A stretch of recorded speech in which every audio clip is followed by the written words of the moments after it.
So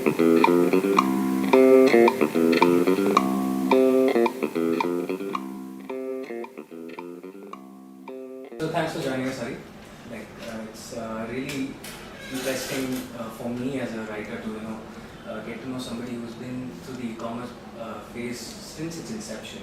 I'm curious to know why you came into grocery of all things. There are, even now you can count the number of e-commerce grocery players in India. What was that you saw in this space that excited you about it? Very interesting. We've actually, the one thing we're good at is grocery, right? Thanks to our Fab Mall Trinetra experience, right? Okay.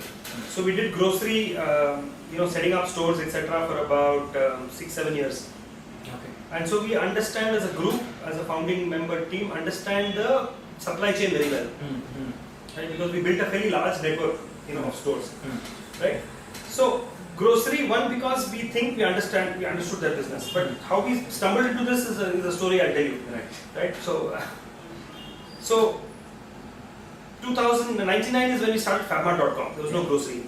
In 2000 we started online grocery, 3 cities, shut it in about 6 months time, because there was just no business, right? People are struggling to buy other items. Grocery, they were not willing to even experiment with, right? So we quickly closed down. Fortunate for us, what happened at that point in time is that we had set up small warehouses, because in the grocery business you need a warehouse, because you deliver the same day. In grocery, nobody waits, or at best next day. Nobody waits for a courier to reach you 3 days later, right? So if I order a mobile, I can wait for 2-3 days. So we had set up warehouses. Now these warehouses were available, and we at that time got a call from Future, from Big Bazaar head. Now I'm talking about how we got into it then. I'll tell you how we got into it now. So then that person said, we understand you've done online grocery and all that. We want to start setting up some stores, and we want to give it to some partner on a franchise model, because we are setting up Big Bazaar minus grocery. So would you like to take up our first store? We'll give you the ground floor, and that is what eventually will become Food Bazaar. But you can run it for 2 years. Right. So it's a great opportunity. Get in. Warehouses are there, in city. So leverage that. And so the first. And we set it up as Fabmart. The first Fabmart store came in the Koramangala Big Bazaar on the ground floor, which is today Food Bazaar. Right. Yeah. So we set that up. That's next to Forum, the Koramangala Forum. Yeah. So we set that up, ran it for a year, learned, the tricks of the whole thing, and then got thrown out because Food Bazaar said no 2 years, we want to set it up earlier. Right. So they went and set it up earlier. So by which time, we had funding issues and stuff like that. So we were just looking out for a next round of funding. Internet had collapsed. The whole bubble had burst. So we said, let's build a chain of stores in a franchise model. So which means the franchise makes investments. We give our IP. Stocks are owned by us. And it was a great model that we actually had. So Fabmall, then we opened Fabmall stores. At the time, Fabmart, we called the physical chain Fabmall. Well, Fabmart.com kept running. We just want to give it that small distinction. Fab, we retained. So one was when we said Fabmall, one we said Fabmart. So we then set up about 15 stores on a franchise model. And we were the only other alternative to Food World. And we did some good quality of rice, good focused on it, and we suddenly became, a nice, better Food World, because Food World by the time was a little old and stores were running down and these were brand new, and so people said great place. We actually got a lot of traction.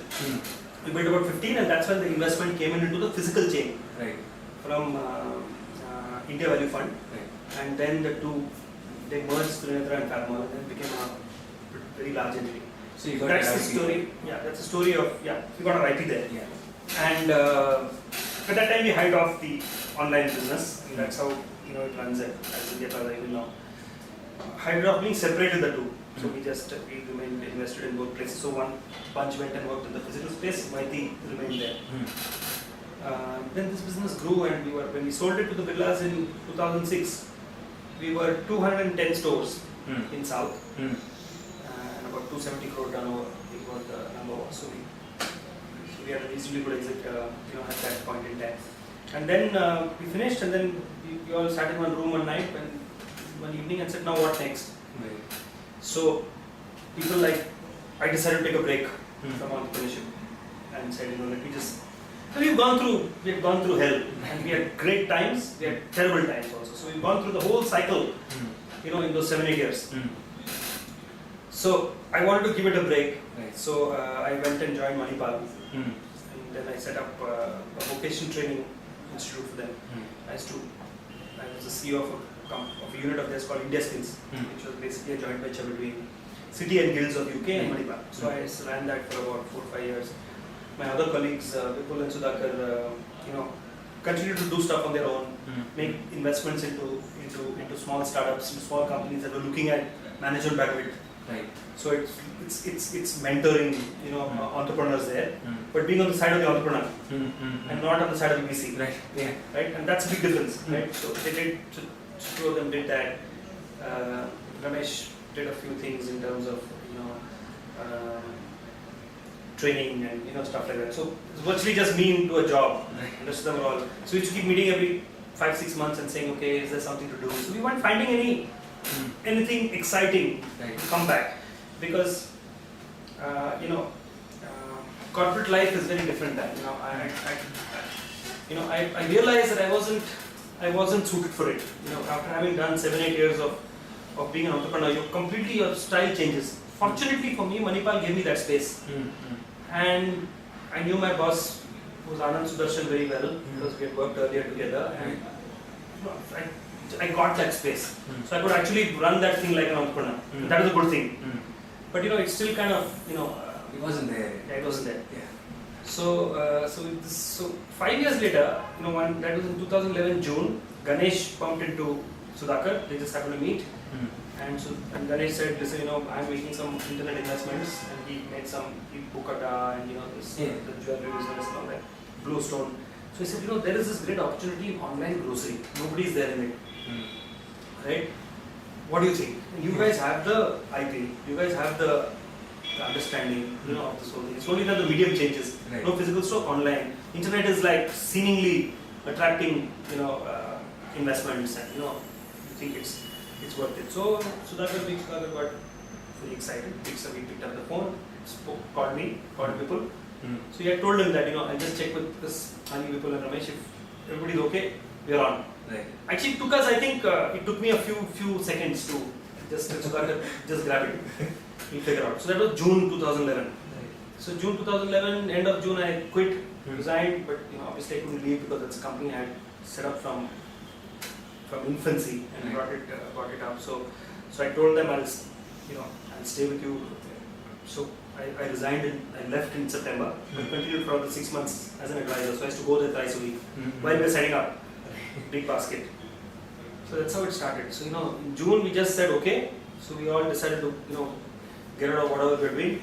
Sudhakar will continue remaining invested in those companies that they're actually working with. Came out after that. I really don't know what happened, but it just went like one.